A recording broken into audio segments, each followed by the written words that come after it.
Magic the Gathering. Magic, magic, magic, I'm so magic. Gathering magic.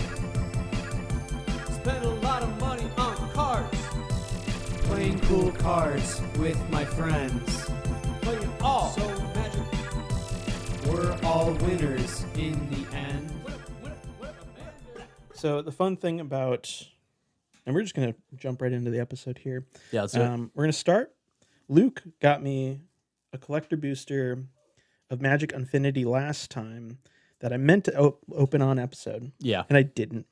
So we had other stuff Yeah, going we on. were in the groove. We were in the zone. And so I went and got another one. Let's go. And the fun thing that you're just learning, Luke, you're just witnessing on Scryfall here, is that when you buy a pack of Infinity, a collector booster, you're essentially lighting a $20 bill on fire. Oh, really? Yeah. Okay. So there's pretty much no value in the set, Okay. with the exception of the Shocklands. Okay. So Interesting. So yeah, so we're just gonna jump right in. Well, let's hope we get one of those. Hopefully we get. Are they worth at least $20? Oh yeah, because they're all like special Galaxy art. Oh yeah. No, whatever. they're going for like $30. And if you get the 35. Galaxy foil, it's a $100 bill basically. Ooh, okay. So this is straight up gambling, is what This you're is saying. 100% gambling. Maybe we hit a Saw in Half. Maybe we hit a Comet. Those are kind of like the two other hits Okay. from the set. Otherwise, it's literally all Just garbage. garbage because it's an unset. Like these aren't meant to be played. So that means that last time we just burnt a $20 bill. Oh yeah, yep. That was just burning 20s. Yep. So far in our rares, we got Jermaine, Pride of the Circus. Okay. It's got the little acorn down here. So that means That he's means no illegal. good. We got the blank Isaurus in the Galaxy foil. I will say the Galaxy foil looks extremely good. Here's Katarina in a Galaxy foil. I'm building Crom Katarina. It's one of the decks I'm going to talk about very briefly. Let's go. So glad to pull this. We've got DK, Finder of the Lost, Galaxy foil. Got a modular monstrosity. This is like they have like a list set and it's like uncards from previous unsets. Okay. Kind of cool. We've got Lila, Hospitality Hostess as our mythic foil. Got a mountain, Okay. a forest, Interesting. and a squirrel. Okay, so There we go. burnt a 20. I just lit a $20 bill Okay. on fire. So fun way to start the episode. I recorded that pack opening. I'll put it up on our socials. So you too can go watch me light a $20 bill on fire. $20 just up and vanished. How many of those are actually like playable? Well, the funny thing is this Galaxy foil full art forest is probably the most playable card in this pack, Luke. Oh gosh. Okay. Yeah, that's just how it goes though. This is like, it is the gambling set, right? Like it is kind of fun. This was the reason I bought this was we were over at the UWM campus Yeah. there's like a vintage clothing thing going on over there. That's cool. One of Maddie's coworkers, he buys and sells vintage clothing. And that's right by Old Guard. And I was like, there's one of these left. I was like, I knew there was one pack left of Infinity. I need to go you test gotta do my it. luck. And unfortunately, Like, could you just feel that there was one pack left, or did you? no, like- I knew because last time I went over there, I was like, I was like, oh, I think Luke got the second to last pack. So it was just the one that was in the display or whatever. I was like, Yeah. should I do that or should I like get something that I might? Or should I buy dinner for my family? Pretty much. Looks like we're getting a pack, guys. Yeah. So, well, it's fine. We get the squirrel token. Honestly, so the foil squirrel token and the Galaxy foil forest are probably the two hits from this pack. The token and the basic land are the hits out of this pack of Magic That's cards. rough. That hurts. Although the Galaxy foil Katarina is pretty exciting because I will be building that deck. I think I've already got a Galaxy foil of this, but I've got another one. I'll use this one maybe I love it. just to say I've. Just so you can say you used some of it. Yeah. But yeah, I don't know. Maybe this modular monstrosity is worth nothing. Probably. Oh my gosh. Anyways, welcome to Wild Dogs, a Magic the Gathering podcast. I'm your host, Leland. With me here today is our other co-host, Luke. Hey, everyone. And thank you for stopping by and listening to us ramble about all things magic. Obviously, we got a big episode that we want to kind of just jump right into regarding the Commander format updates. But let's start with some personal updates. Luke, what's happening? What's new? Nothing much. This past weekend, something kind of fun here. I called this section Magic the Family Gathering because I learned this weekend that my fiance's uncle, so what is that, like uncle-in-law, I guess? Yeah. And like all of her cousins, so I guess cousins-in-law, they're all Magic the Gathering players. Every dude on her side of the family plays Magic, so they were all pumped when they heard that like I play Magic and that like I have a podcast. They like couldn't believe it, and so I shared Wild Dogs with them. So if they're listening to this, shout outs to you guys. Yeah, shout outs to them. So hopefully we'll play some Magic over Christmas and other high holidays in the future. That's awesome. And yeah, I think some of them are coming to your little bachelor party. Yeah, some of them will be at the bachelor party. So. I love that we're going to be playing some Magic the Gathering. Yeah, we're playing. The only things that night, the first night of the bachelor party is drinking, and doing some porch drinking, and then also playing some cards. So I love it. Yeah, so they'll be playing. But also, funnily enough, though, they're not really. They're like just getting into Commander. They're like, oh yeah, I just got a pre-con. Like they're not. They're more like standard modern folk. So that's awesome. God bless them. Yeah. So I'll show them what's up with Commander. I'm down for some standard modern. I got some decks proxied up and ready to go. So I'll remember to bring them for sure. Yeah. Cool. Yeah, I guess for me, I've kind of my show notes just say Commander deck building renaissance. I love it. And it was kind of like spurred by I'm trying to do quote unquote the 32, where I've got a Commander deck for every color and every color pairing. And I was looking at my 2-color lists, and I recently took apart my Wilhelt the Rock Cleaver deck, and that was my Dimir deck. Okay. Just because I kind of replaced that with the Esper Zombie Hashaton from Aetherdrift. Yeah. That kind of became my quote-unquote zombie deck. And so I was like sitting there and I was looking at my spreadsheet because, yeah, of course I have a spreadsheet for this because why wouldn't I? Yeah, of course. And the Dimir was like, there's just an empty row where a Dimir deck should have been. So it was like really bugging me.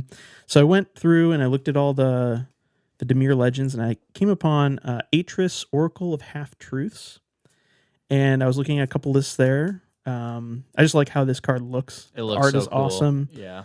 He does like a weird kind of fact or fiction effect when he enters the battlefield, and then I paired him with Gyruda, Doom of the Depths, as the companion.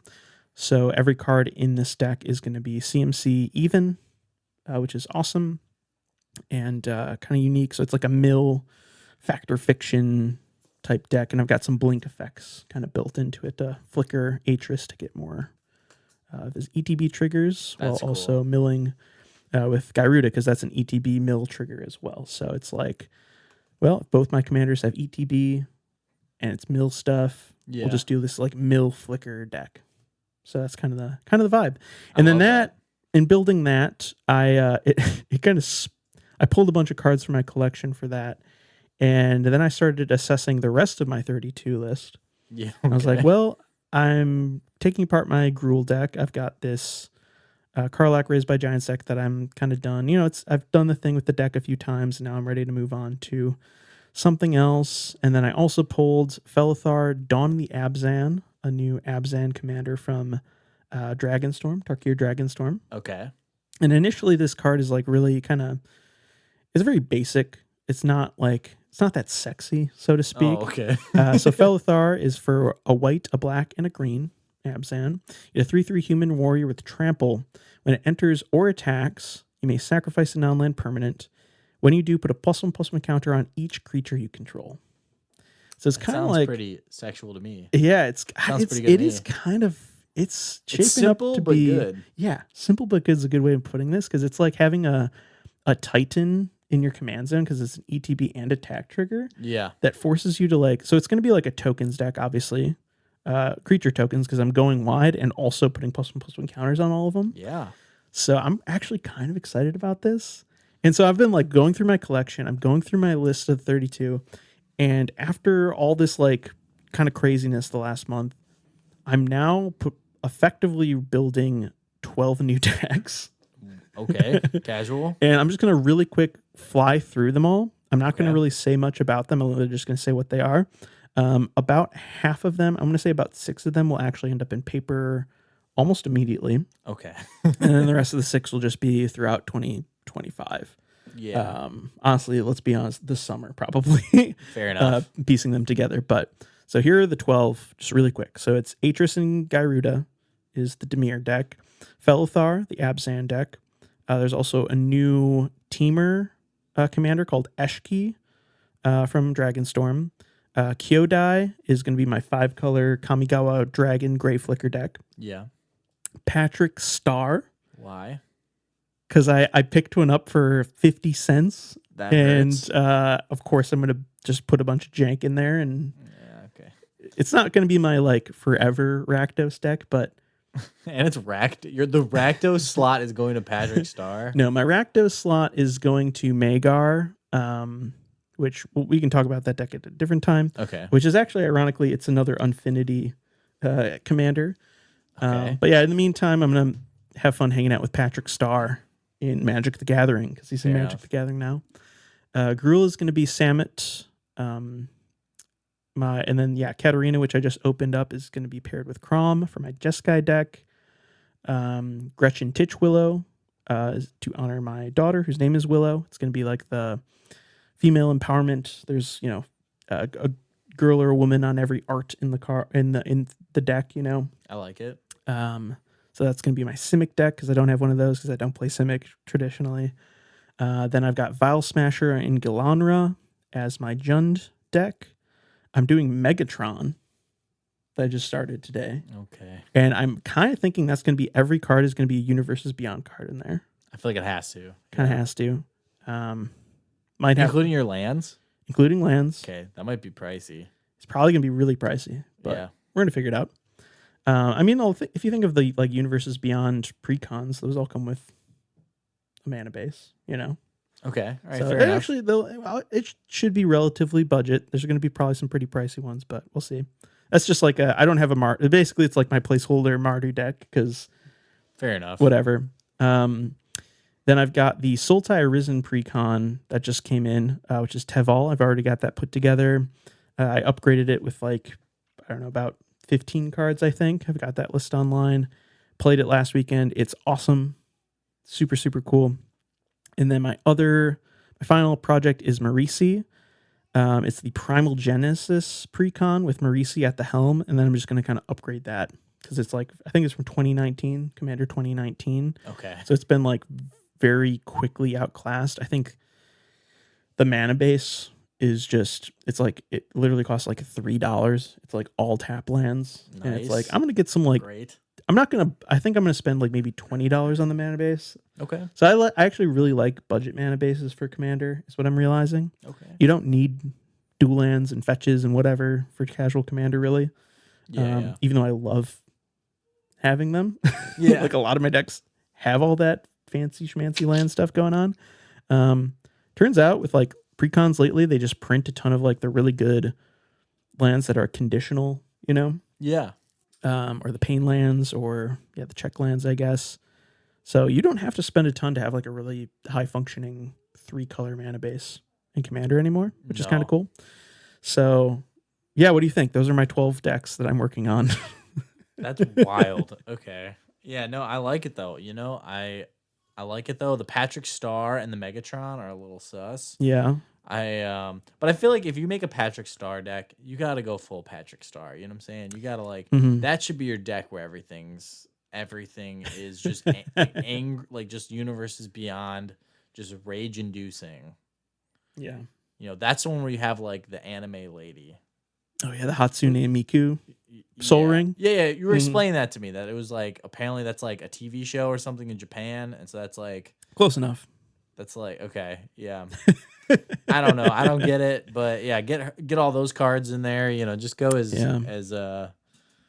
rage inducing as possible. I don't know. I think Patrick, I'm just going to keep it really chill. I'll probably like budget build it, to be honest. It'll be like a $20 budget deck or whatever. Because I'm like, it's Patrick. It's not going to be, again, it's not my forever Rakdos deck. It's just like kind of a placeholder. Most of these other ones I'm pretty invested in for the long run, but we'll see. Also, wait, side tangent here. Speaking of Universes Beyond, did you see that announcement that they're making Universes Within versions? Oh my god! For the Magic the Gathering arena, which screams to me of like legal, like, oh yeah, we got the rights to those, to that artwork for paper, but not for like online. Right. Whoops, my bad. Yeah, and yeah, we we don't have to get into this. So totally threw a wrench in our current mindset. I've got a lot to say here, but we're going to jump into the Commander format update quickly here. But yeah, it's ridiculous. Really quickly, it's just absurd that because they've had Universes Beyond in Arena before, but they I don't know why the licensing got kind of funky here with standard legal sets. Yeah. I already despise Arena. Yep. Because of all the nonsense that is Arena, and now you're going to have, and think of the amount of effort that it's going to take building literally like hundreds of cards, these sets that are standard legal now that everyone is going to have to play, and they can't license them through a video game is probably the issue there. Yeah.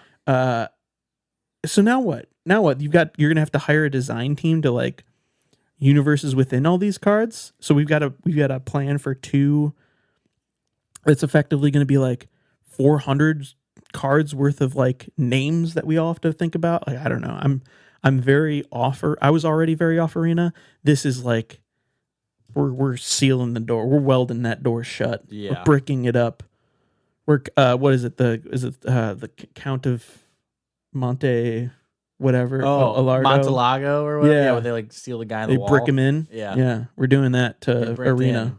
The wall. Arena's been bricked in. Dude, that's crazy. Yeah, I read that. I was like, oh yeah, this is 1,000% legal troubles. Because that is a I don't know, from a past life, that is a problem where they look at that as a competing product. They're like, hey, we're because think about it, Final Fantasy is a video game franchise. And so they're like, hey, you're putting our IP in your video game? No, that's a competing product. No, you can't do that.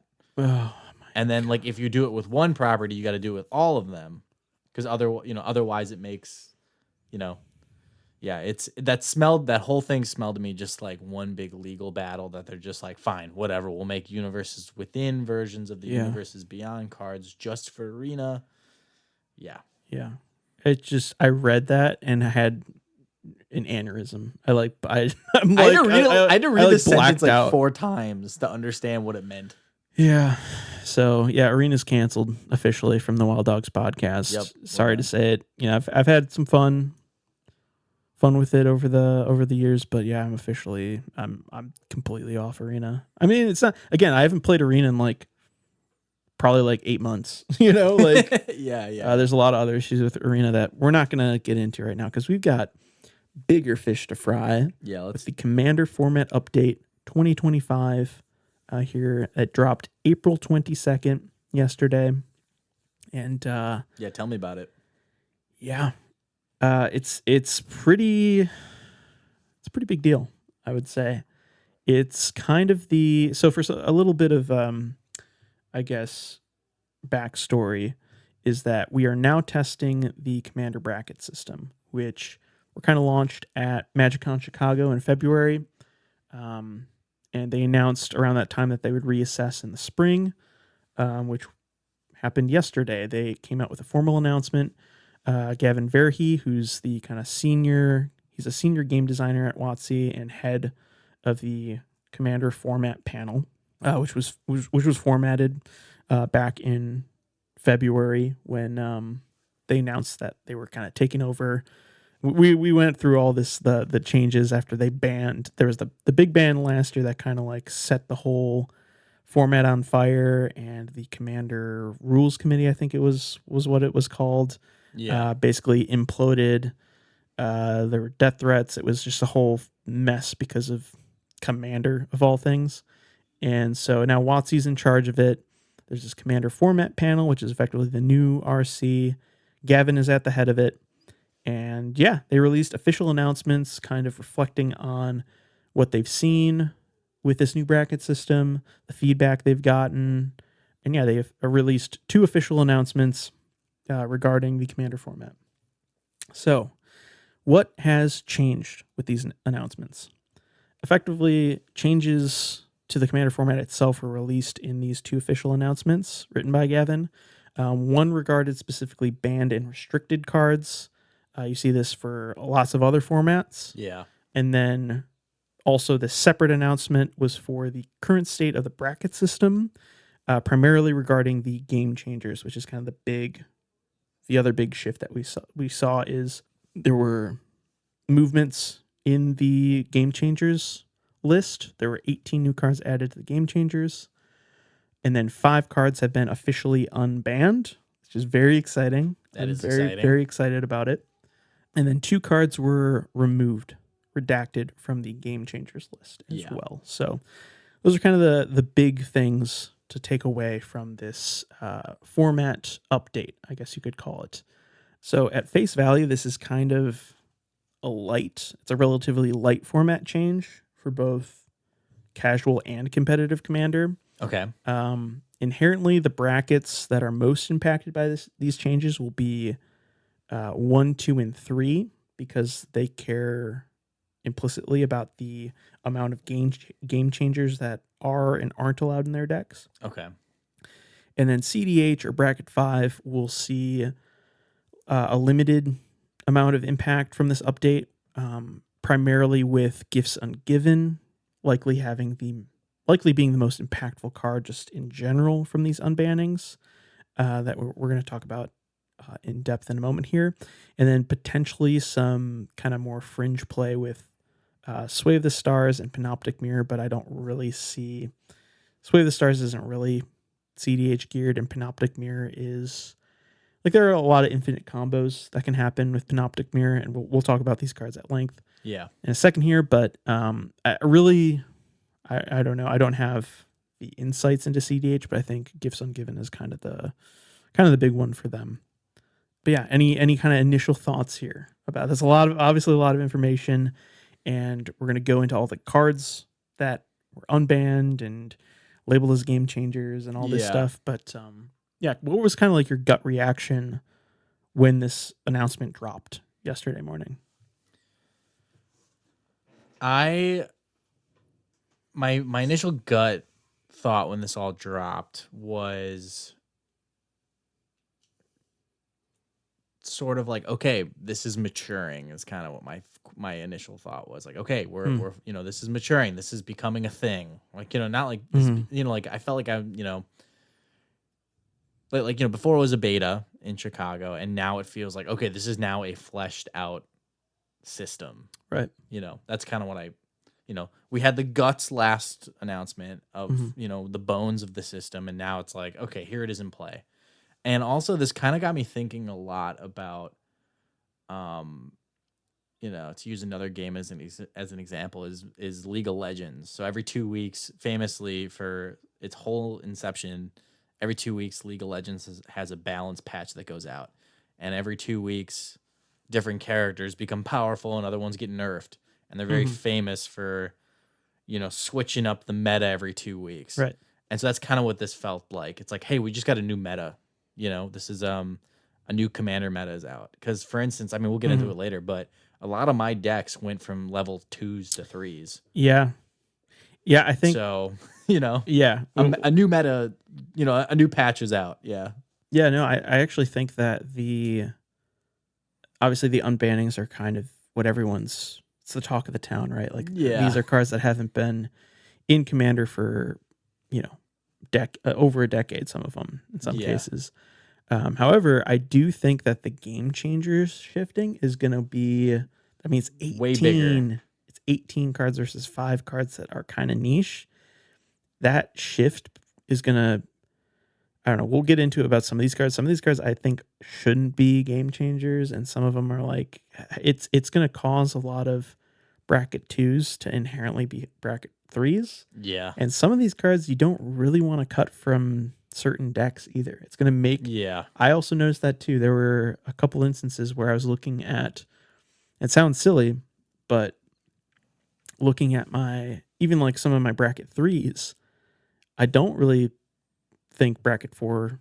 This is another discussion, but like I don't want any bracket 4s really right now. So my 3 game changers jumped to like 5 in some of those decks. And it's like, well, now what? Like, and honestly, like it's picking and choosing your game changers is a whole part of the deck building process. So it's like it's a lot to consider, and it's a lot of change has just occurred.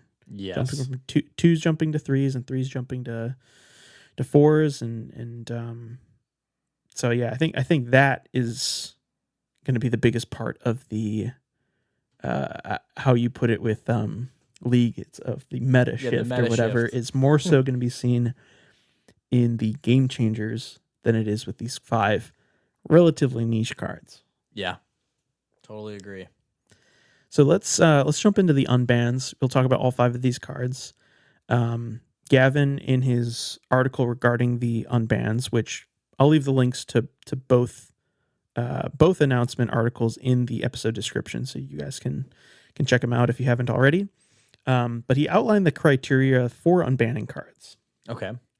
Which I'm just going to go through the criteria, and it's kind of funny because a couple of these cards that were unbanned go very against the grain against all 3 of these points of criteria. So he left 3 points of criteria. A, cards that have some fond memories associated with them. B, cards that can contribute to positive play patterns, enjoyable decks, and or splashy moments.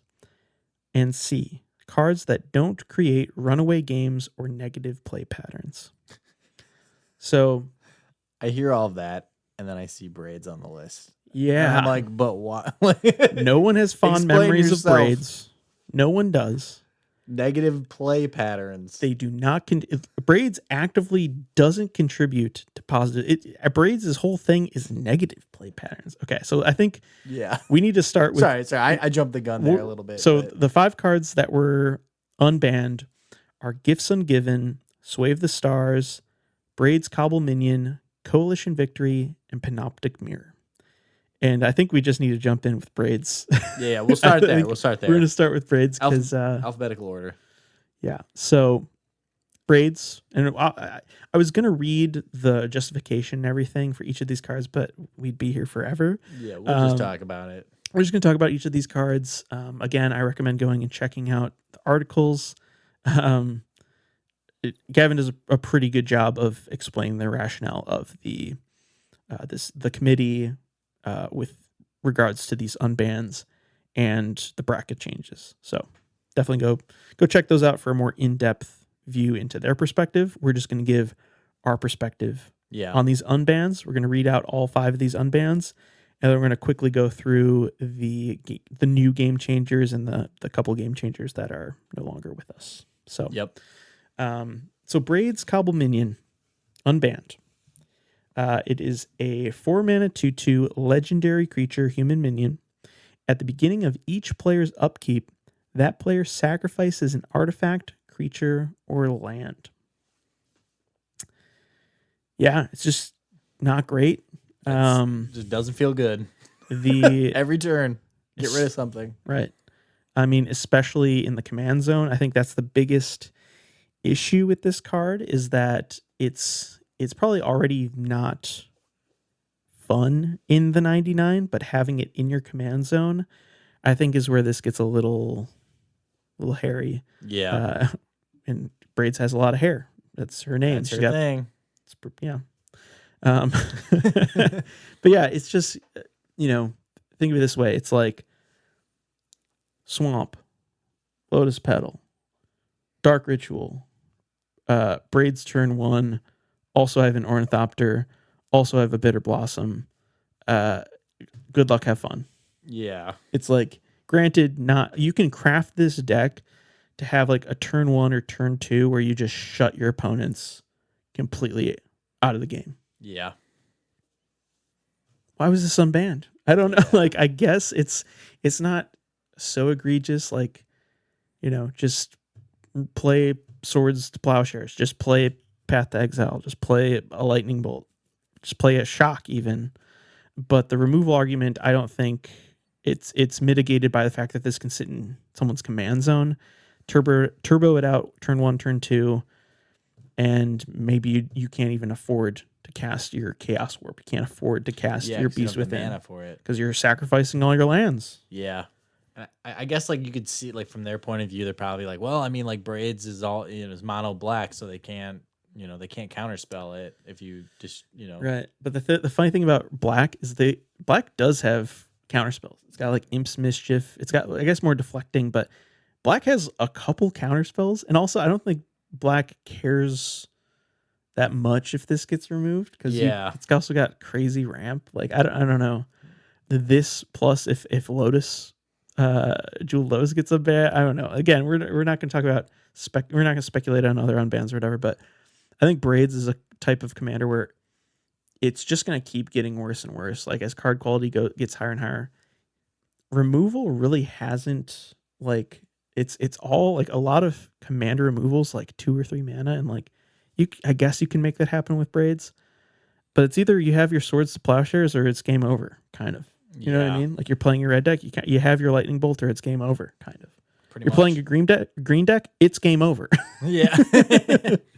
So I don't know.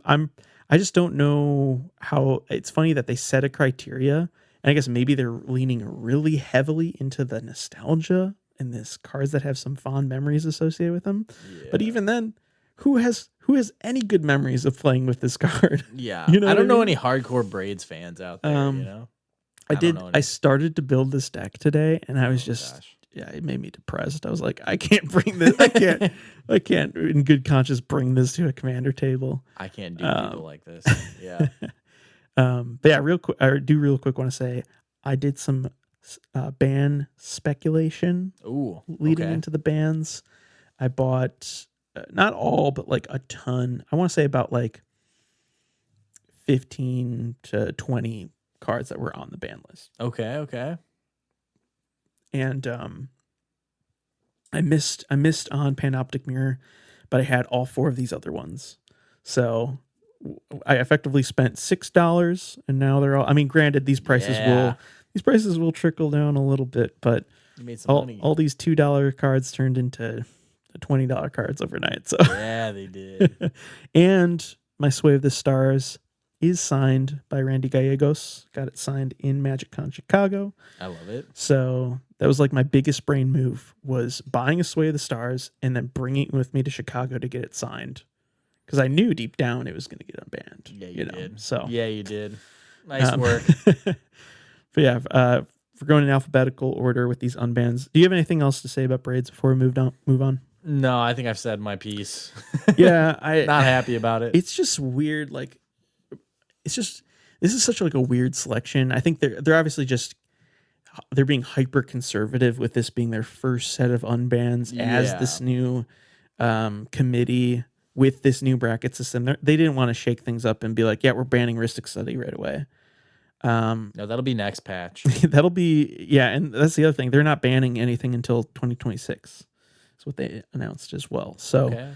Yeah, we're stuck. We're stuck with this list for a while. We'll see how it goes. And the Game Changers will still be on like this kind of quarterly review for the bracket system. So we will probably still see some change there. But as far as bans and unbans go, we're locked in till 2026. So this is the season 1 patch, guys. Yeah. So everyone make your Braids decks now before Braids gets naturally banned again. Yep. Next year. Perfect. I doubt that'll happen, but people will be mad if you play this card. So maybe don't. I don't know. I hate it. Next up is Coalition Victory. This is a card that probably should have been unbanned a while ago, but yeah, I don't think it's that bad. I don't know. It's a card that wins you the game on the spot. So Coalition Victory is a 3, a white, a blue, a black, a red, and a green. So it's 3 in Wooburg, an 8 mana sorcery that reads, you win the game if you control a land of each basic land type and a creature of each color. So, I don't know. It's not that egregious in that it's 8 mana for a sorcery again. Yeah.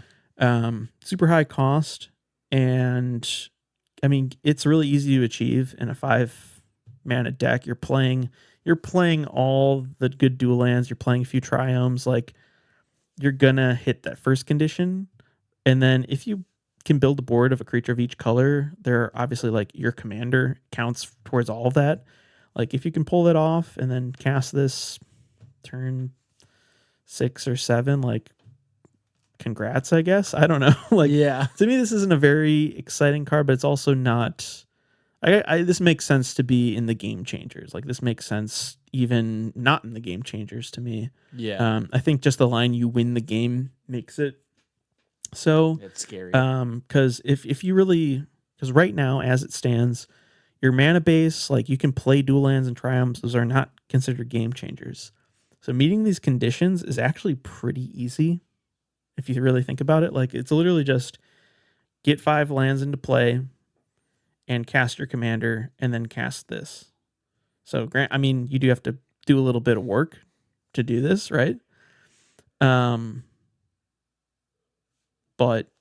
I don't know. It's not that bad. Right? Yeah, I put that on the list of like, oh, that was banned? Oh, weird.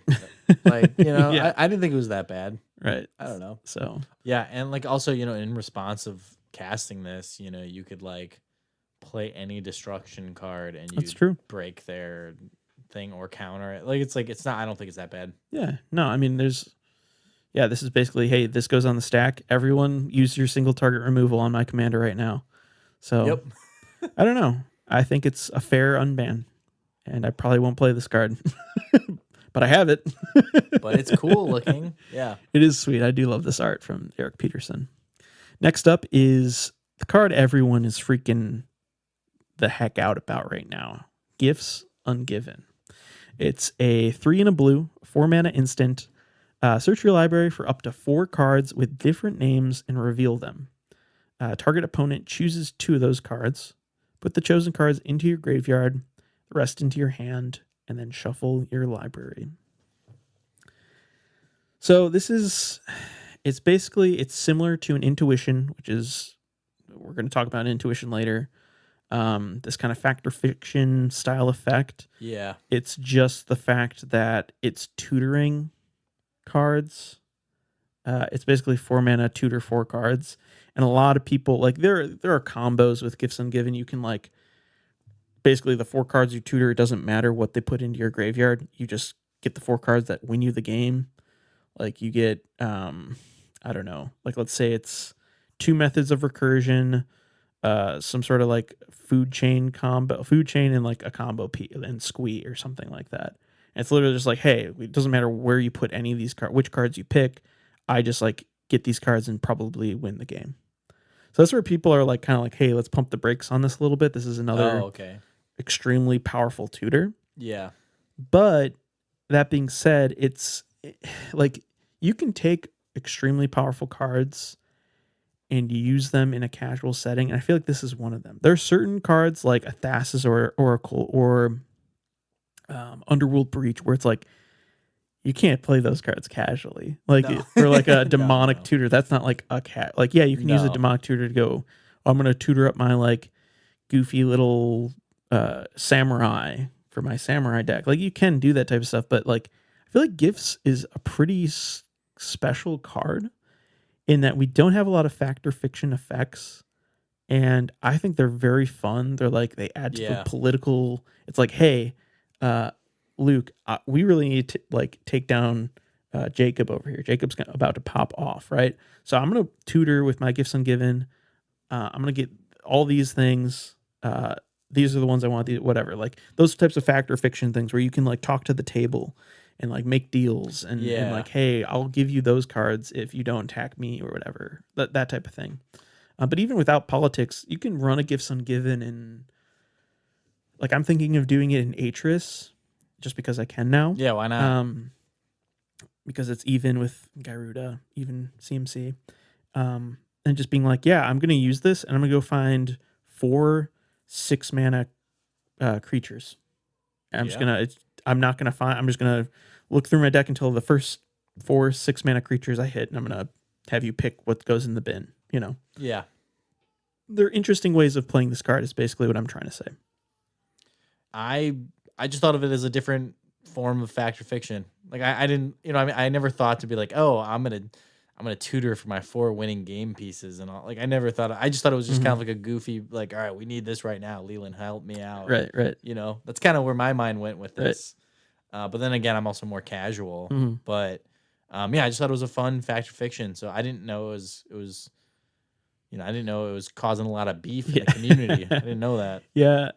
So it's like for CDH players, they're excited. Or they're both like excited, and like I saw some criticisms where it's like, oh yeah, blue farm players get another like there's certain decks that like, hey, here's another powerful blue tutor. Like, have fun with this. Yeah, good luck. But yeah, it is. I think in a casual environment, this can be like a pretty chill card.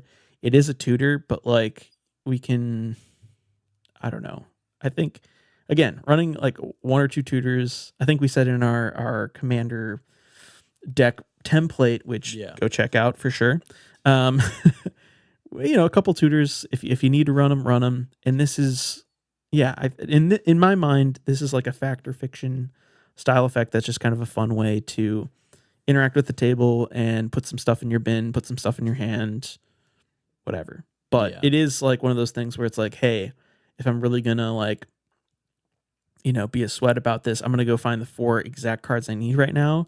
And that, tutoring 4 cards, that takes a little bit of time. I think that was kind of the rationale. I was like, this is like kind of like a time consuming effect that can just win people the game on the spot sometimes. So it's like, there's a reason why this was banned, but I'm cool with this unbanned because I think it's a really cool card and I'm excited to see it in Commander again. No, me too. Next up is Panoptic Mirror. This is the one like I said, I swing and a miss. I didn't pick this up. I don't know why I didn't pick this up because it was definitely only like $3 or $4. Now it's like 50. It's like the one that it only has one printing. Like this is the one I should have picked up, but I feel like I probably looked at this card when I was doing my speculating and was like, oh, they're not going to unban this. This is like the very first thing you think of is an infinite combo, which I will outline after I read the card. Panoptic Mirror is a 5-mana artifact for 5 colorless. It has imprint X. So you tap it and you remove an instant or sorcery card with converted mana cost X from in your hand from the game. And then the card is imprinted onto this artifact. At the beginning of your upkeep, you may copy an imprinted instant or sorcery card and play the copy without paying its mana cost. So kind of a complex card.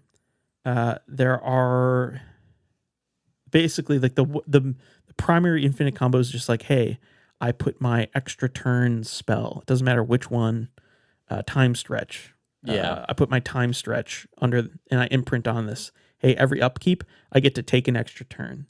So you get it. You just win because you get. Hey, I have. You go to your next turn. Imprint triggers. I get another extra turn. Imprint triggers. So I'm like. There's some cool stuff that you can do with Panoptic Mirror. I think of the 5, this is probably the most interesting unbanning. Yeah. Because you can do funky stuff with it that isn't just, hey, I take infinite turns. Like it could be something as simple as like, oh, I imprint a Cultivate or I imprint a Rampant Growth. And hey, guess what? You just get like, you're just ramping every turn. Like that's no big seems deal. Pretty strong. And it costs you 7 mana to do it. So it's like the cost here. The reason why this was banned was for, hey, infinite turns, probably not great for casual commander. Yeah. But the cost of like a 5-mana artifact that you then need to pay further mana into, you're basically paying for both spells. You just get your second spell to like rebound infinitely. Yeah. Which is sweet. I think it's a really interesting card. I'm interested to see what people do with this. Yeah. Yeah, me too. I think that's kind of where I'm at with this card. I'm bummed that I didn't pick one up, but hey, excited to see what people kind of funky stuff people can pull off with Panoptic Mirror. Right. Also, I think that in the article, I think that I mean, maybe I'm misremembering this, but one of the reasons why I was brought back was just because Gavin was like, I liked this card and I have a lot of good memories with it, so I want to see it back in play again. So I brought it back. Like it seems like there wasn't a lot of scientific thought to this, just more just like, hey, lots of great memories with this card and I want to see what people do with it. Yeah, I think again, like the perspective of this being like a relatively conservative unbanned, they're like testing the waters. Panoptic Mirrors feels like a fairly safe card to put in your game changers list, like we already have restrictions on or like extra turns, multiple extra turn cards anyways on the lower bracket. So it's like, hey, let's throw in a game changer that, yes, you can get infinite turns, but it'll probably cost you like 9 or 10 mana to do so. So it's like, yeah, I this is a reasonable unban. Again, probably won't be playing it because it's going to be right now. It says it's $50, which is insane. It's probably, I mean, that's the thing is it's only been printed once though. So this could sit at probably $50 for the next year. We'll see. But that's when you print at the library. Yeah. Right. You know what I'm saying? Or WotC prints into their next standard set as like a chase card in the collector boosters. Oh, Everyone keep an eye out for that. They are 100. I would guarantee, maybe not. So like, I would say of the 5, keep an eye on Panoptic Mirror reprint. Okay, that's all I'm saying. Hey, you brought it up here. We'll get back to you guys. I think that's going to be the one that they did. Maybe Sway of the Stars, but the Sway of the Stars, which we're about to talk about next, is again a little bit more niche. We could see another Gifts Ungiven, maybe in like I don't know, probably not a Secret Lair. It'd probably be a chase card. Okay. My guess would be, hey, maybe they do like all the unbans as like the special guests and the Eternities. What if they have like a Secret Lair? Yeah, right. That anime character Secret Lair with Right. all the unbans. All right, and then the final card that was unbanned is Sway of the Stars. This this card is crazy. So it's for 8, a blue and a blue, so a 10 mana sorcery. Each player shuffles his or her hand, graveyard, and permanents he or she owns into his or her library, then draws 7 cards. Each player's life total becomes 7. So it's like a 10 mana, hey, you know that game we just played? Forget it. We're doing the new game now. Yep. With 7 life each. I love this card. I love the art by Randy Gallegos, and it's from Betrayers of Kamigawa, so I inherently mess with this card. Yeah, you're a fan. The effect is it's rough, but I do like some cards that are like chaos and like cause for really hectic, wild games of Commander. But I can see this being it makes sense why this was banned, right? Like it's powerful. It trivializes the entire game we've played so far, and that feels bad. But also it's a 10 mana sorcery. So it goes back to the argument of like, well, just counter this, I guess. And it's, again, not that you have to hold, like, expecting that in a 100 card singleton deck, the pot of 3 players with casual EDH, likelihood of someone just like having a counterspell for this at any given moment is relatively low. Yeah. Because I think people maybe not undervalue, but underplay. They don't include the amount of counterspells maybe needed, typically, I guess you could say. Yeah. I don't know. There's like this whole, I don't know, kind of like playing counterspells is like kind of against the grain, or like I'm trying to think of like it's not in the spirit, Yeah, it's not in the spirit of casual Commander. So I don't know. I don't know if I like the counterspell argument too much here, but yeah, it's just a 10 mana reset button. So I don't mind it. Yeah, I don't know. It feels like you're forcing everybody to go into extra like innings, like a shootout. Yeah. Exactly. Exactly. I'm okay with it though. I'm down. I don't know. Again, I'm casual, so I'm like, ooh. Whenever like if you pulled this out in a game, I'd be like, ooh, okay, all right. Like let's see what happens. I actually really like that shootout analogy. It would be as though we were going into because it's 10 mana, right? So we're like in the 4th quarter of a football game. let's say the Green Bay Packers are winning and it's like 35-6 against the Bears, right? Yeah. And then all of a sudden, 5 minutes left in the fourth quarter, we have those 5 minutes, but our scores go back to 0. Yep. That's like, that's well, basically what this is. Why did we play the previous amount of this game? And it's not even that. It's just like the scores go back to 0. It's like the rosters of the teams flip or something. Yeah, everybody's got to play B teams. Because it's like all of your lands are gone, all your permanents in your graveyard hand, everything is shuffled back into your library. You draw 7. You got nothing. Do you have to pay the commander tax? Yeah, you got to pay the commander tax. Yeah. So it's like you got to go find a new head coach. You're bringing up, you can't play any of your starters. I guess maybe one of your starters can hit the field, I guess. I don't know. It's like, the analogy is there. But it's like it trivializes the entire game before this hits the board, which I'm okay with that. I think that doesn't bother me. Depends on the game. Maybe like, obviously it feels bad if you're ahead, but if you're behind, it's like, whatever. I was going to lose that game anyways. I don't know. It's just the fact that this basically just creates a non-game. It made everything that you did before this effectively mean nothing. And now we have to play another commander game starting with 7 life. Like, yeah, I don't know. I feel like if you're playing really well, you're the life leader, you're playing a great game and this card gets hit, you'd be mad. But also, I'm never that guy. So I'm totally fine with this card. Right. I'm never that guy that's doing really well. Sure. So I'm down with it. I'm good with it.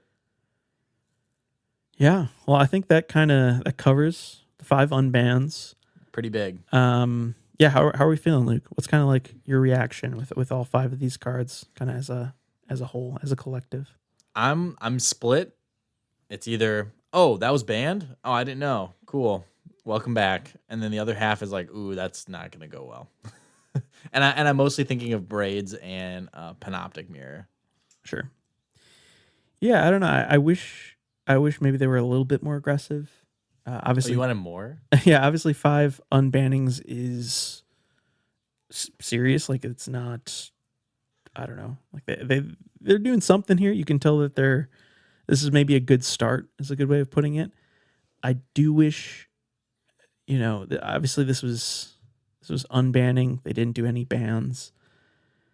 I would have loved to have seen at least Rhystic Study or Underworld Breach banned for CDH at least, but Rhystic Study at least, that impacts casual too. That impacts your,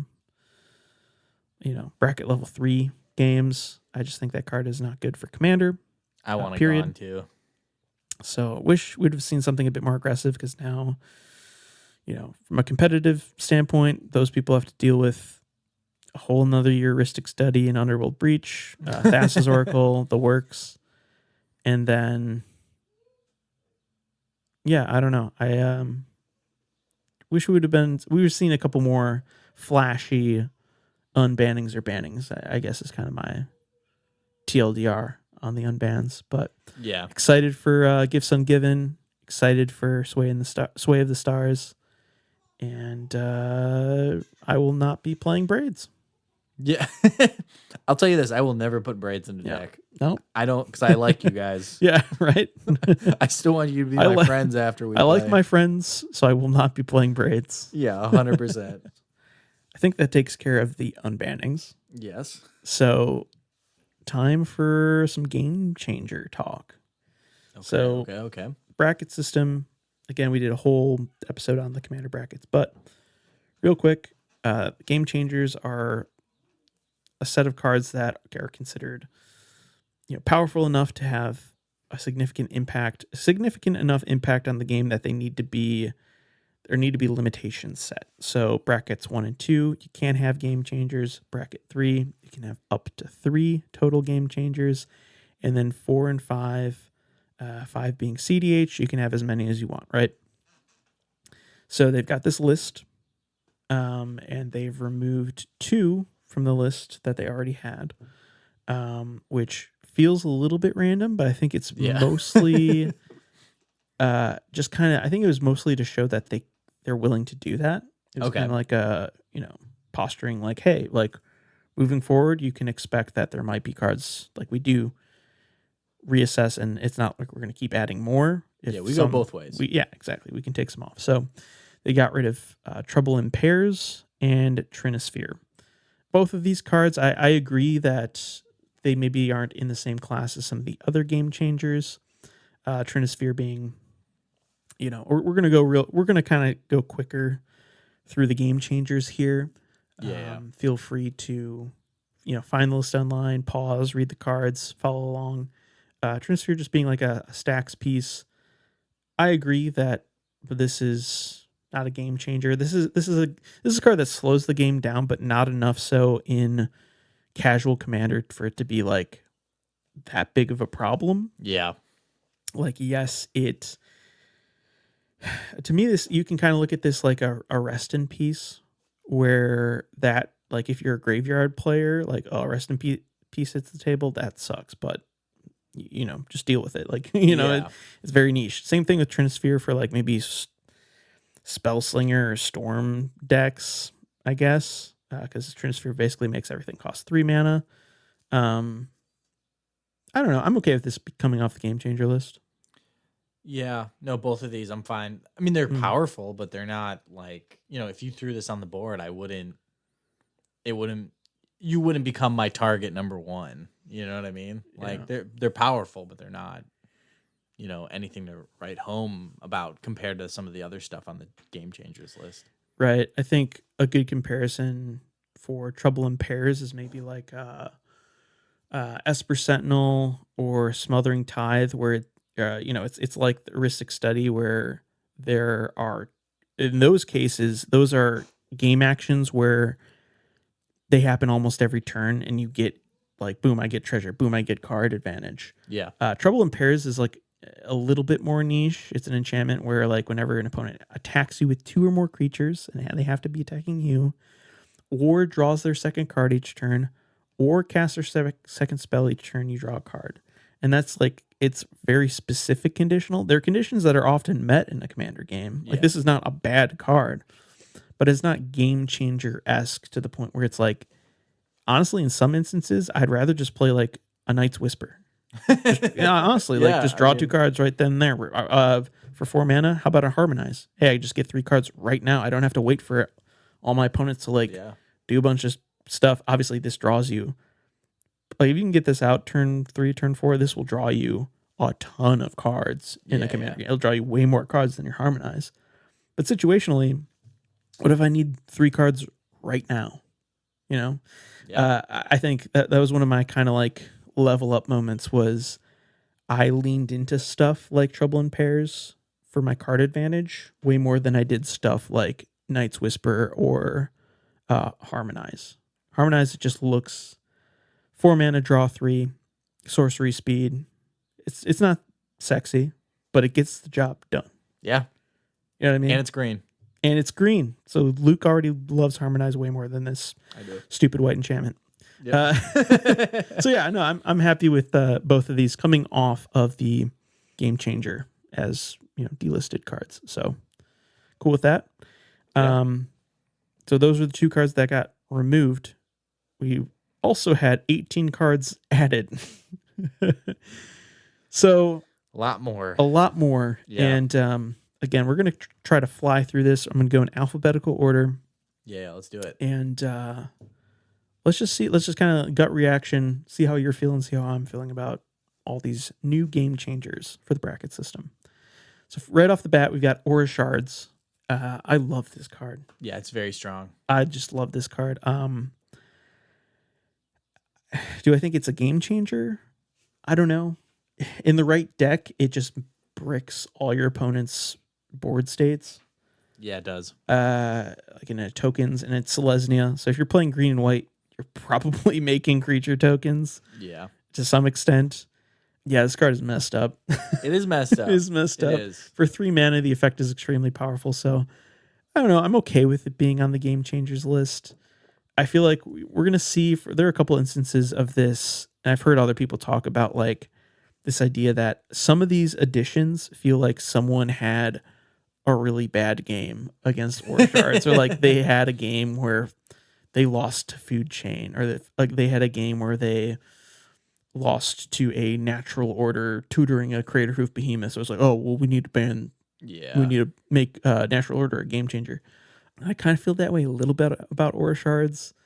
It is an enchantment, which makes it's not easy to remove. Like, so many people undervalue enchantment removal, and enchantment removal is relatively rare.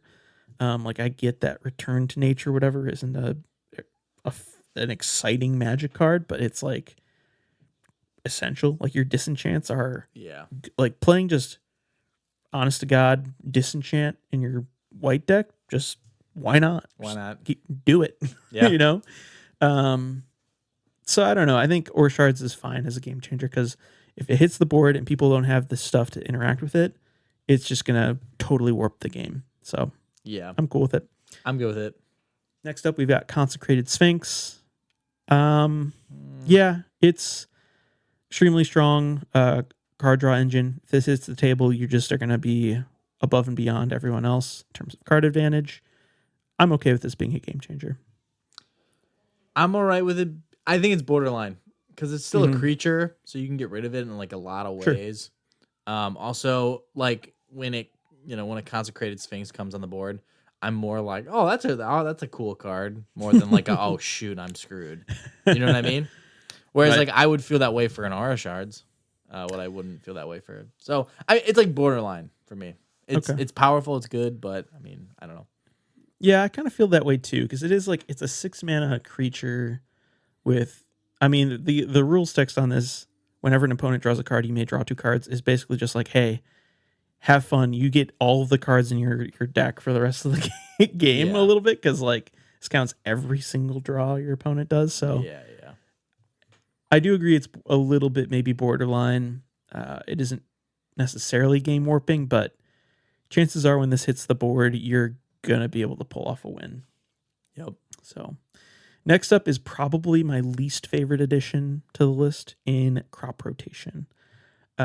It's, of course, this is a good card. This is like if you've ever played lands in any format, I'm thinking my Legacy lands deck in particular. But this being able to it's a tutor, right? It's a green tutor.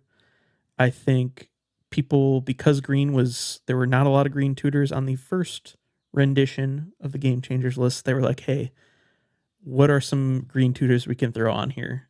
Which we'll see later. They've got a couple now. This one I'm a little bit bummed about, primarily because I love this card, and it pisses me off that this is like considered one of my 3 in a bracket 3 deck. Yeah. Because it's such like it's in Commander. Yeah, I don't see it even played that much in Commander. This is not that egregious. In obviously in like other constructed formats, this card is a powerhouse. And it can be a powerhouse in Commander. Don't get me wrong. I have this in a couple decks. I just love Crop Rotation. This is just like one of my favorite cards. So yeah, of course I'm going to play it. But in Commander, you're like sacking a land to tutor for a land. You know, I like, obviously we're going to talk about Field of the Dead in a couple cards here, but that's also now a game changer. I don't know. It feels like there's something about maybe someone on the committee doesn't like lands decks or something, but like I don't like green. I just really don't think this should be on this list personally, but yeah, it's a powerful, like that's the thing, is there's so many powerful cards in Magic. Not all of them have to be on this Game Changers list. Yeah. Honestly, that card and another card on this list, I saw it and I was like, oh, that's kind of random. Okay, I guess. Okay, well, what card are you referencing? Should I? Yeah, let's jump ahead. I'm fine. We'll go back to Deflecting Swat. But yeah, Natural Order was my other one. Yeah.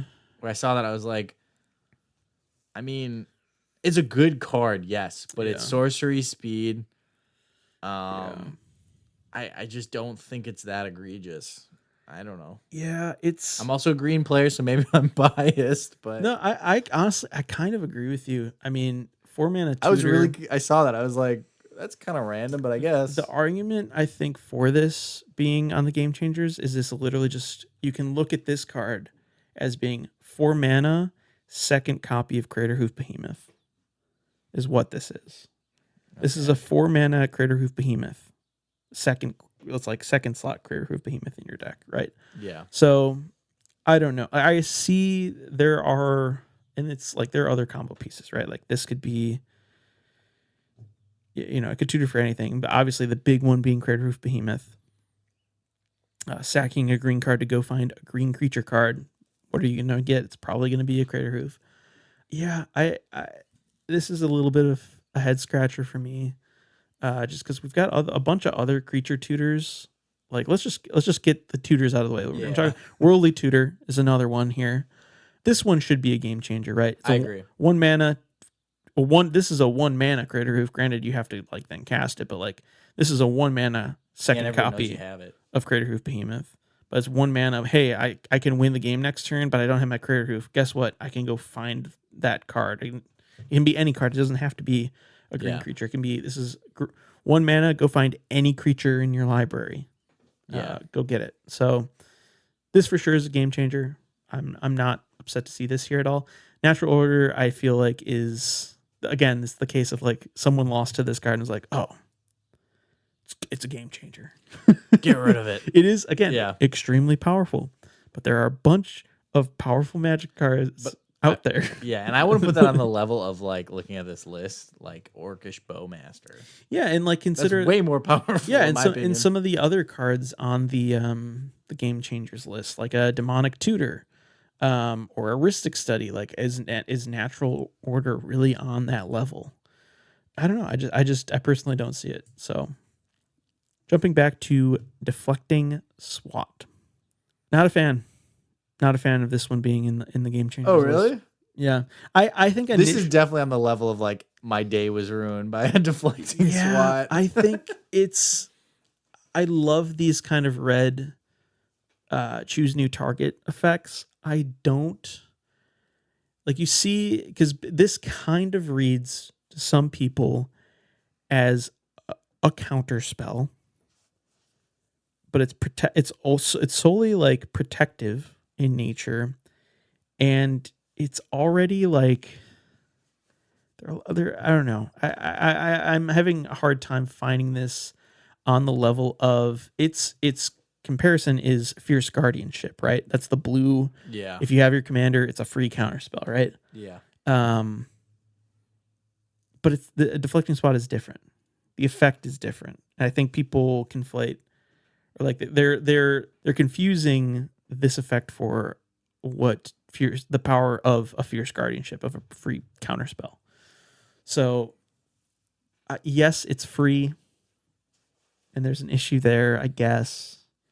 But this is literally like, it's costs a card, and what is this doing? It's probably just like protecting your commander. Yeah.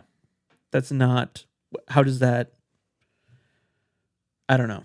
Like, you have to be like in a position where your commander is solely about to like win you the game, and like, yeah, it's commander. Like, your commander is a core part of your deck.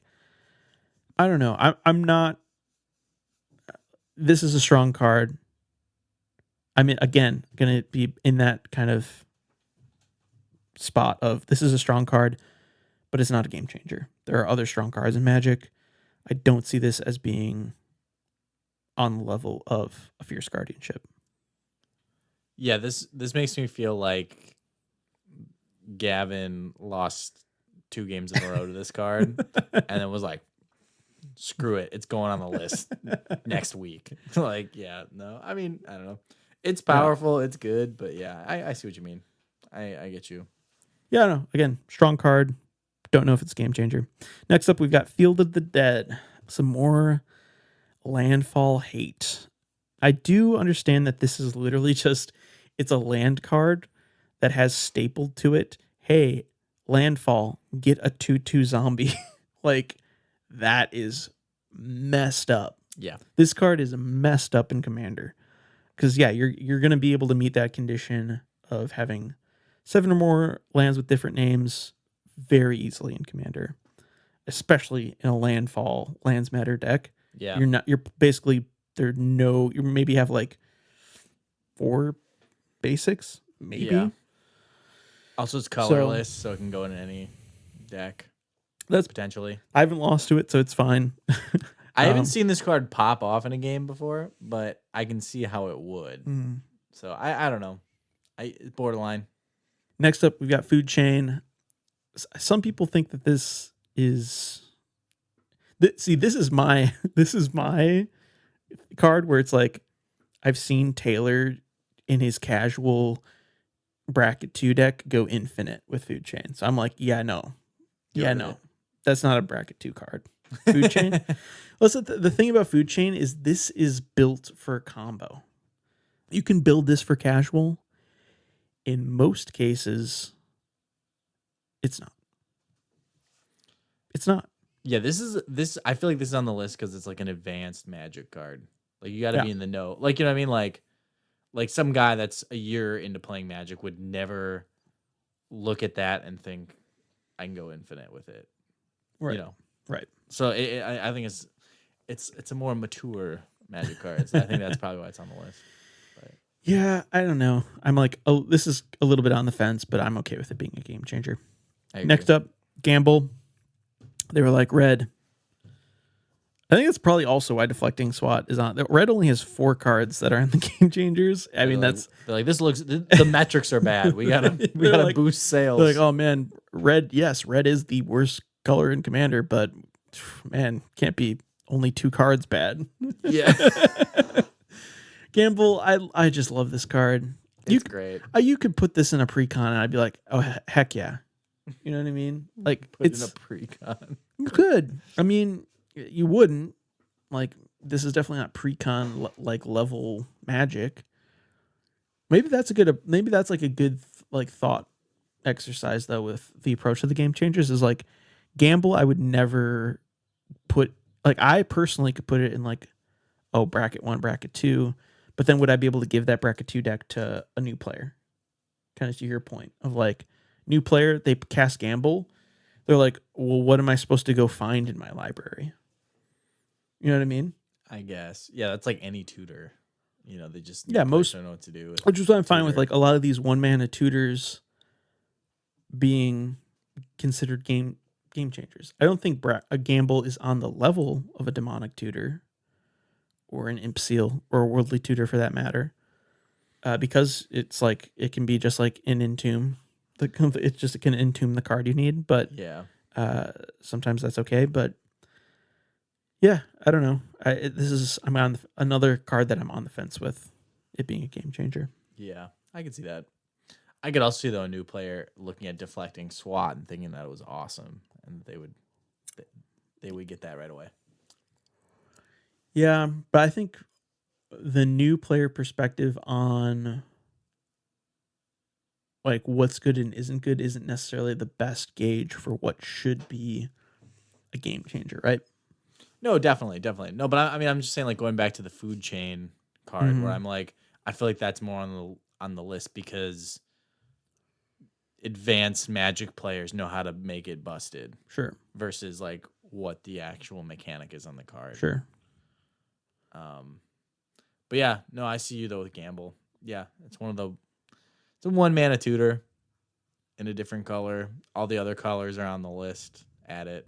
Yeah, and it can lead to, explosive plays, which I think that's the whole bit of the game changers, right? Is like putting you in like these cards should categorically put your deck in a better position to win the game, right? Yeah. I think Gamble generally will do that. If you're resolving a Gamble, it's going to go find you a card that will advance your game state to a point where you're getting closer to winning the game, if not winning the game that turn. True. So I'm okay with this being a game changer. Next up, we have Humility. I love this card. I think it's probably awful for Commander. No one's ever done that to me, but it would be apparently it's only $40. Before this had to have been more expensive. But I still, like how you're like it was only $40. It's $40. Okay, so it's $40. It's an enchantment that's not that bad. It's an enchantment that makes each creature lose all of its abilities, and it becomes that's a 1/1. 2 packs of Infinity. I know. I should have just bought half a Humility. Yeah, this card's probably just bad for Commander. It doesn't need to be banned because what is this? I feel like banned means this card is like so broken that I don't know. It either totally ruins a game or it just totally wins you the game, or like puts you in a position far above everyone else if you play the card. This is a card that's just like it sets you back too, right? It's symmetrical. It's a symmetrical effect. So all your creatures as well. Granted, you can build your deck to like, love humility, I guess, or work with this card. But yeah, I'm cool with it being a game changer. This card's probably not good for casual bracket 2 decks. Like bringing this to a bracket 2 table, forget about it. This is awful. Yeah, everyone would be mad at you. Yeah, I think that's probably the best way of looking at it. Is like, would you play this in a bracket 2 deck? If the answer is no, not. It's a game changer. Add it to the list, boys. Intuition. I thought this was banned. Yeah.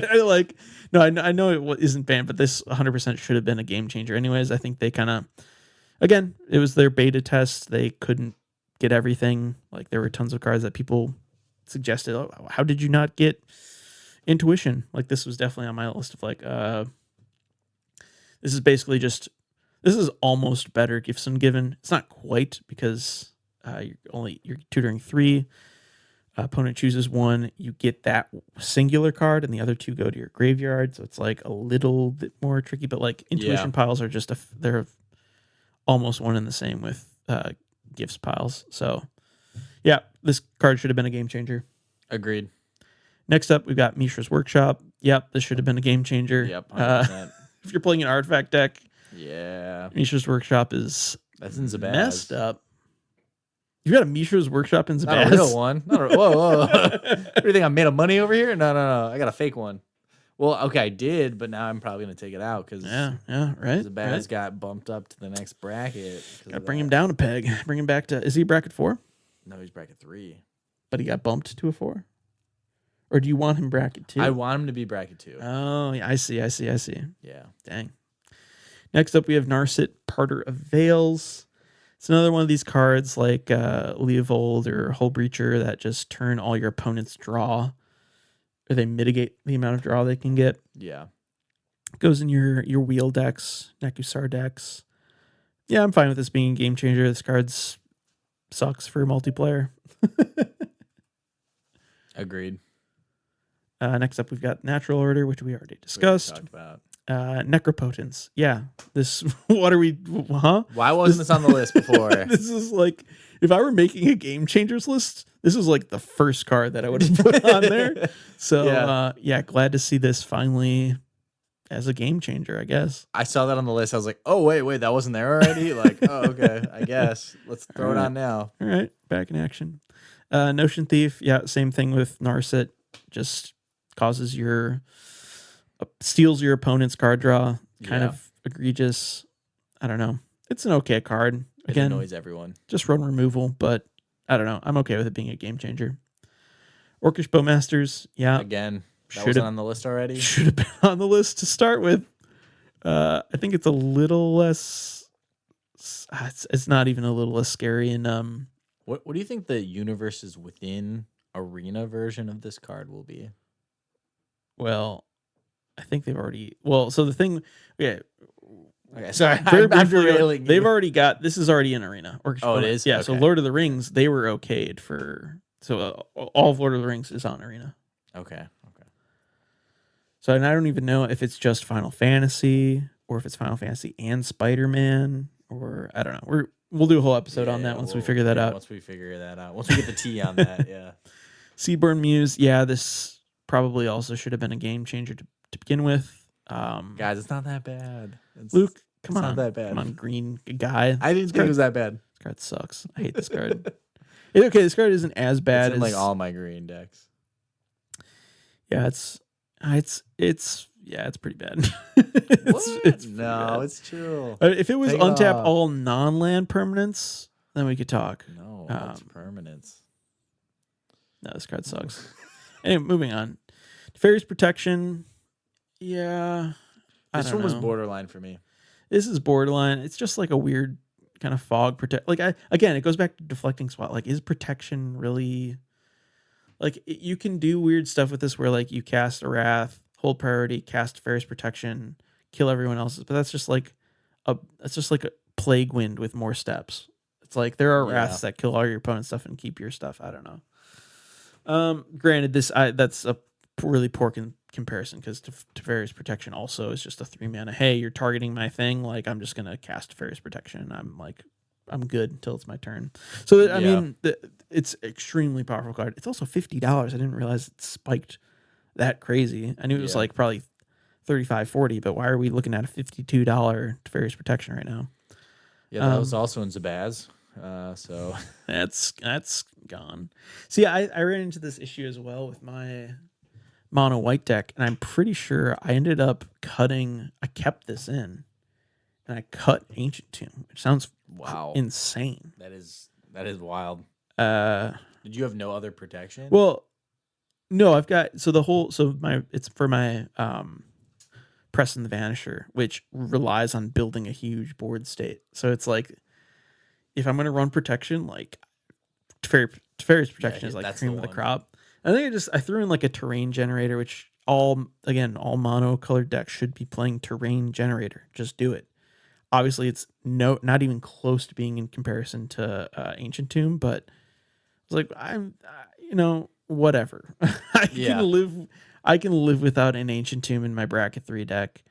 Teferi's protection just felt like the better play. I think my other two, which don't kill me for this, but my other two in this bracket 3 deck are the One Ring and Smothering Tithe.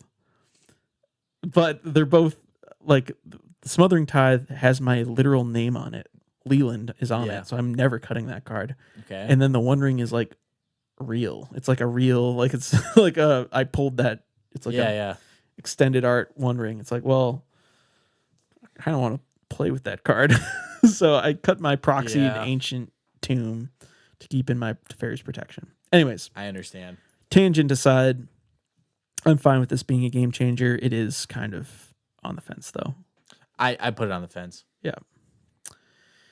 And then, we already talked about Worldly Tutor. So there's all 18 new game changers. Looking at the new list, the new additions, plus the ones we had before, how are you feeling right now, Luke, about our game changers in the bracket system? Overall, I'm feeling good about it.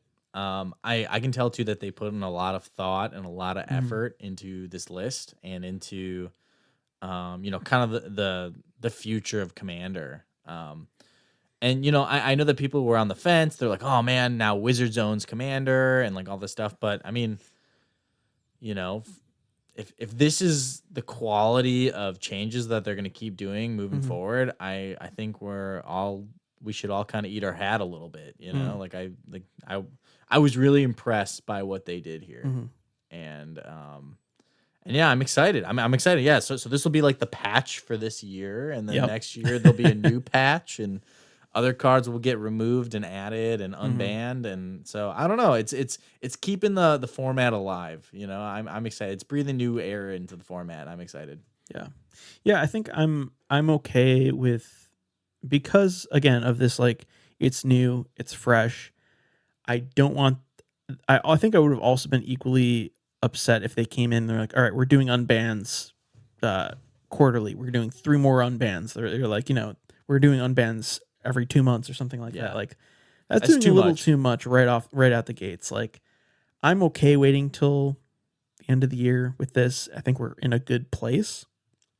However, maybe it is like every 6 months. Like like as far as unbans go. Yeah. I do like the quarterly approach to reviewing the game changers list. I do want to see that kind of. Okay. I want to see them stay on top of that a bit more because that's flexible. Yeah. Game changers is flexible and it's exciting to see this list kind of like move and grow. I'm a little concerned by seeing stuff again, like crop rotation, natural order, even like humility, like I don't want this to be so bogged down that like every single quote unquote good card ends up in this list. I do think that them delisting Trinisphere and Trouble in Pairs does show that they're willing to accept that they've maybe made a mistake and remove some stuff. Yeah. I don't want to see this list grow that much more, though.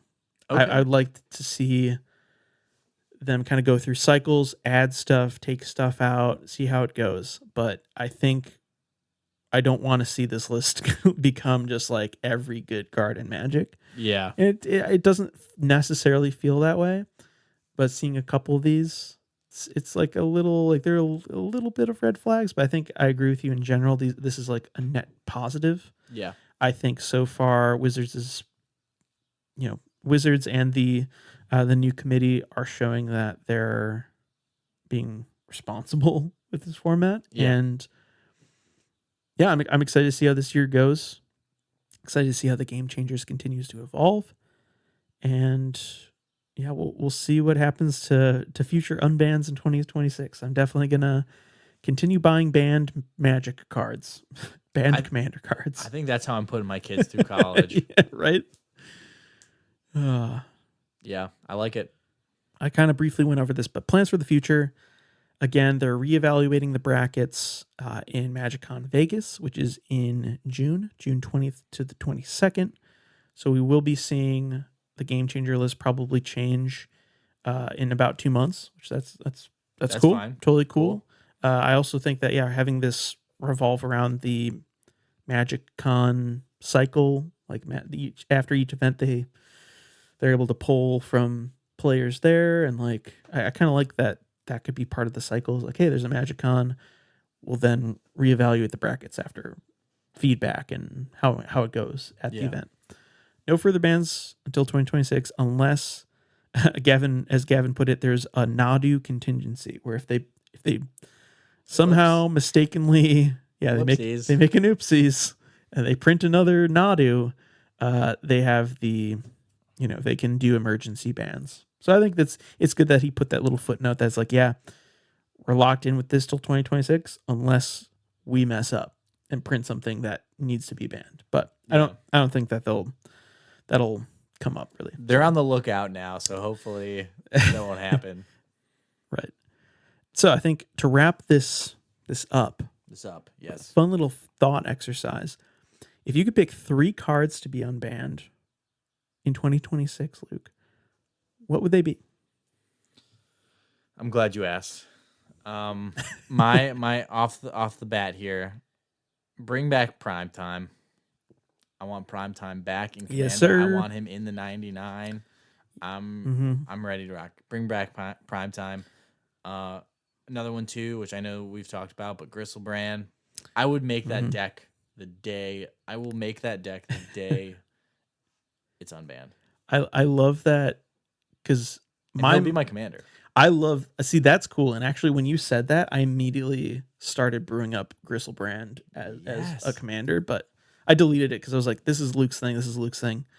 I also agree. I love Gristlebrand so much. Yeah. I want him in the 99. You want him as the commander. I want him as commander. I want him in the 99. Deal. Anyways, continue. And then my last, I've said this so many times on the show, guys. Bring back Tinker, please. Give the people Tinker. This is what we want. Absolutely not. No, this is what we're asking for. This is what we want. Bring back Tinker. It is such a great card. I would love that so much, but it's never Bring her back.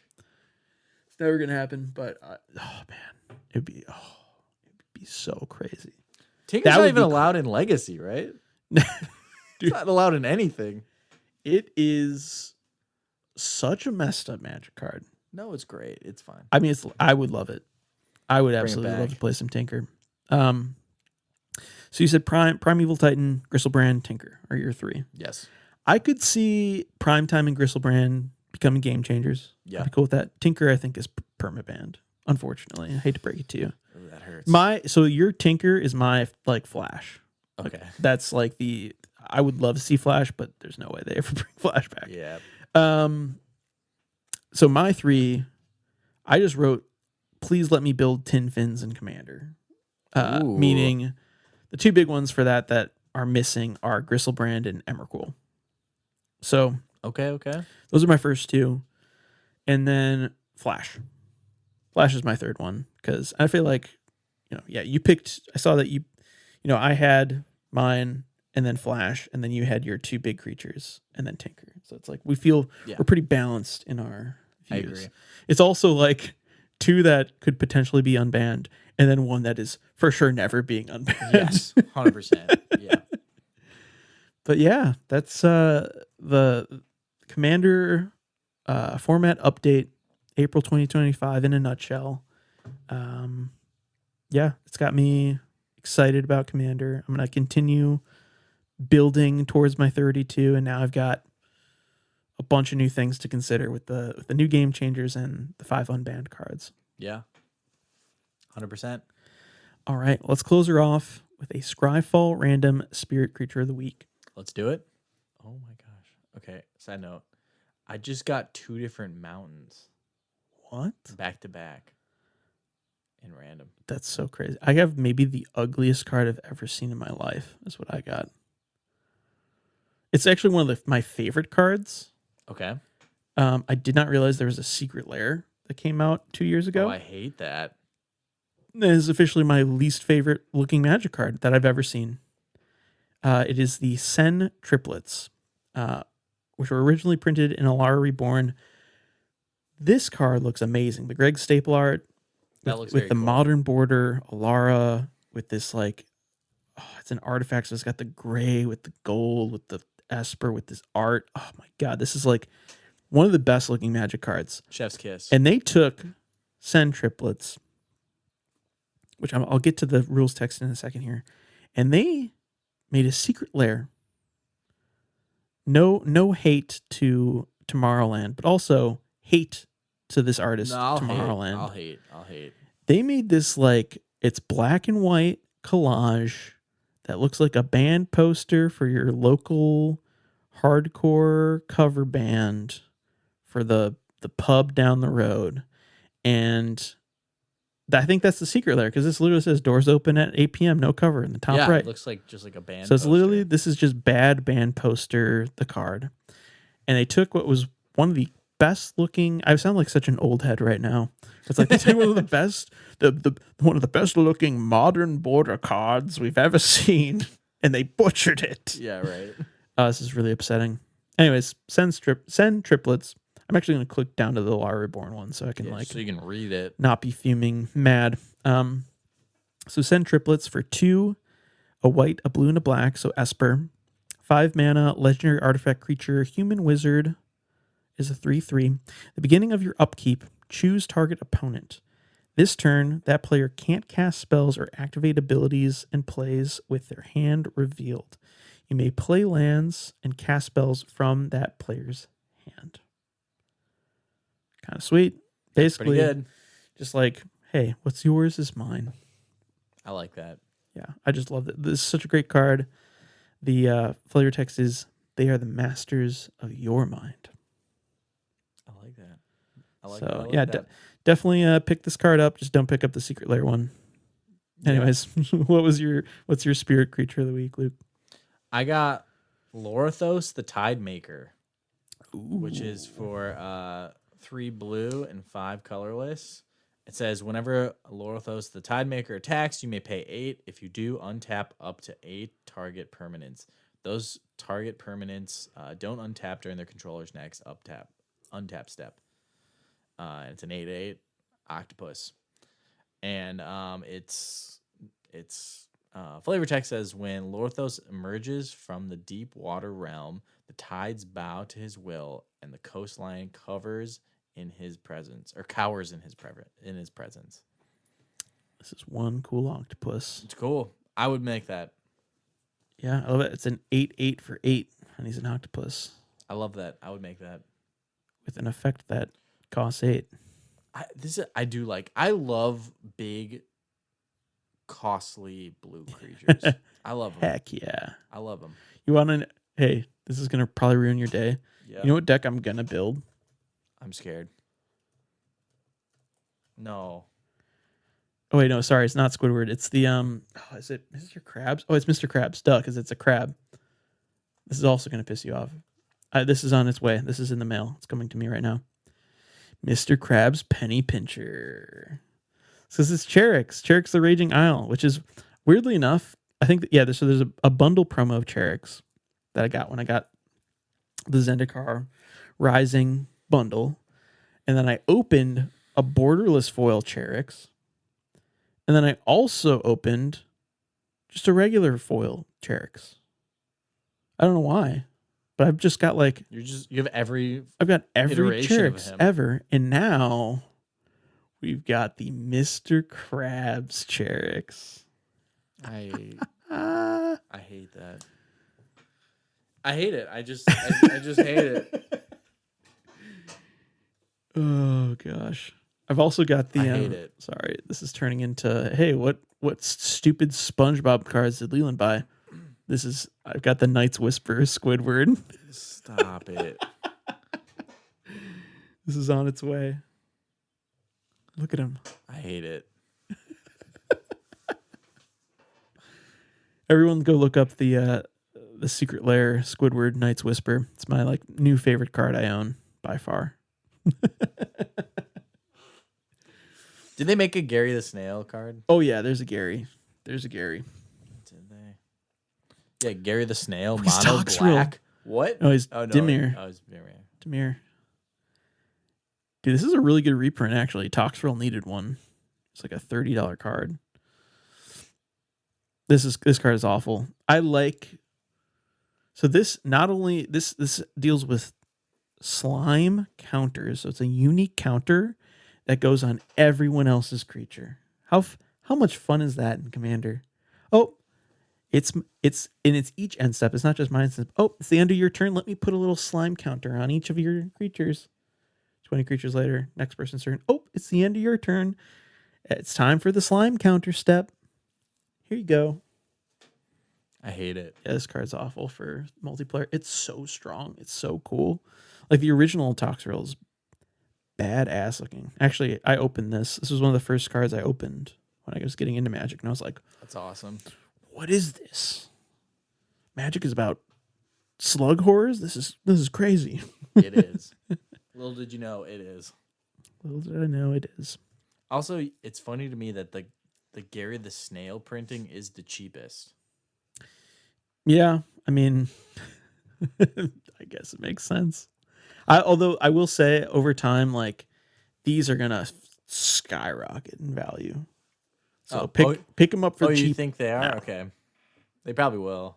I mean, unfortunately, they're collector items. Like, so this is like not the perfect analogy, and we'll get to the outro here quick. Bear with us, folks. Yeah. I don't know if you've got the was it Frank Frazetta? Yeah, I have that. This is how much this costs right now. Are you serious? $140 in foil. Wow.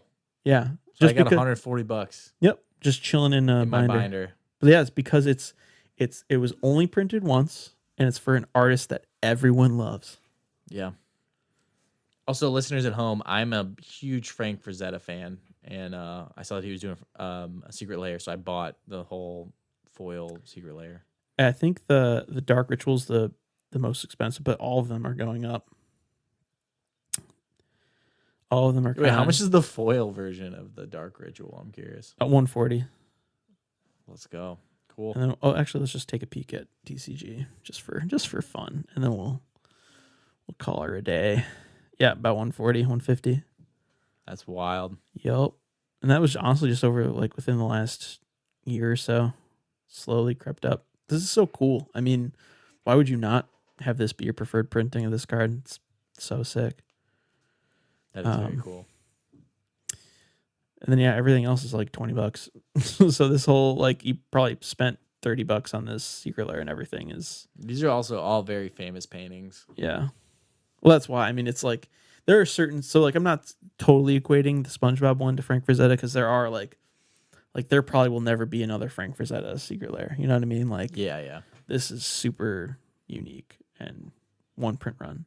SpongeBob, in a few years, these cards, if they don't reprint them, they're going to be worth something. So yeah, pick up your SpongeBobs and Patricks now for a few bucks because they're not going to be a few bucks forever. That is if you like or even care about SpongeBob and Universes Beyond and all that jazz. Yeah. Anyways, so next week's Food for Thoughtcast question, which did we even do? I don't think we did. We skipped. No, I think we skipped it by accident. Oh my God. Okay. We'll do it now. We're going to do it now. So I will. Yeah, we're doing it now. I think I had to do this with Taylor too. We just jumped. We got too excited about this Commander. We had a lot format to talk update. about. So, You know? so our Food for Thoughtcast question last week was, what's your favorite legendary land? Or in our last episode, I should say. My response, I had to pick. It was really hard to pick just one. Okay. So I'm just going to say it's a tie, two-way tie between Dark Depths and Yavimaya Cradle of Growth. Just Both are solid. Dark Depths, lands combo, it's sweet.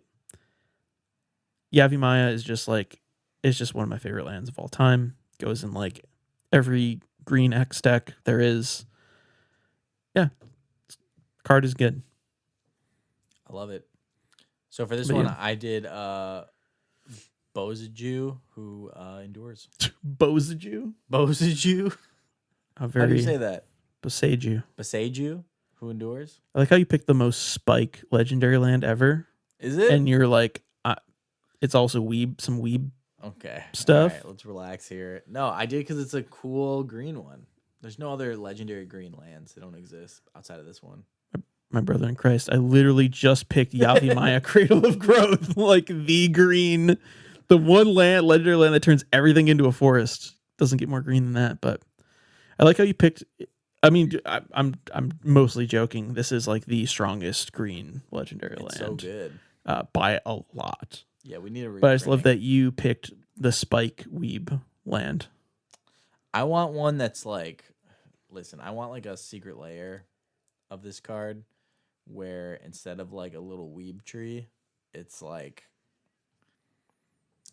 I want like I hope we get like with the Spider-Man set, I hope we get like like this is like Central Park or something. yeah, like Central Park. Yeah, like a tree in like the middle of like a city. That'd be sick, actually. You know?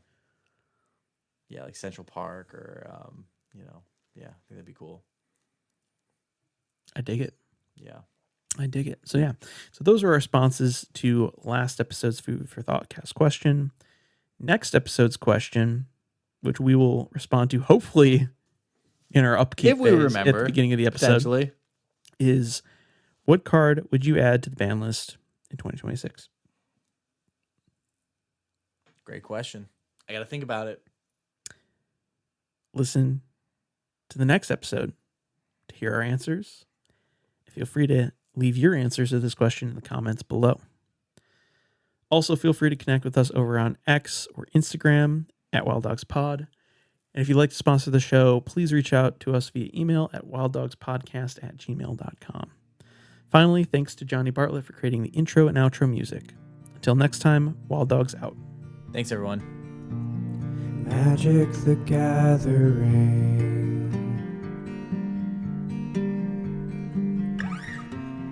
Gathering magic with my friends. Playing cool cards all the time. Tutoring love